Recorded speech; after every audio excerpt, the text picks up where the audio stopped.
تصویر ته څنګه څه چینجز راوستل پکار بسم الله الرحمن الرحیم.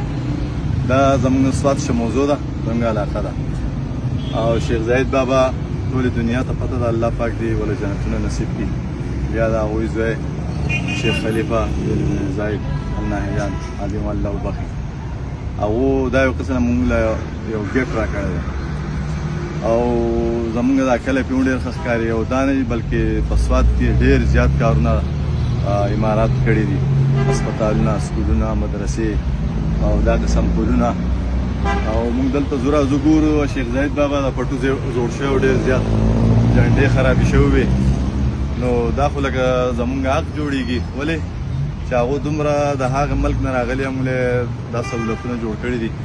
نو پکار دی چې موږ د دې جنډې د دې شیخ زاید بابا د پټو خیال وساتو او دا یو قسم د په موږ فرض دي، زموږ حق جوړېږي. او نن که وګورو په خپل وطن کې دا سرې شنې بنګلې موږ وګورو، دا ټول الله پاک موږ له دوی یوه ذریعه جوړه کړې ده. او هلته زه د هغو په ملک کې مطلب چې محنت مزدوري کوم، هغو زموږ ډېر قدر کوي. مونږ هلته وخت تېروو، زموږ هلته ډېر قدر دی په هغه ملک کې. که زموږ قدر نه وي بیا به مونږ هلته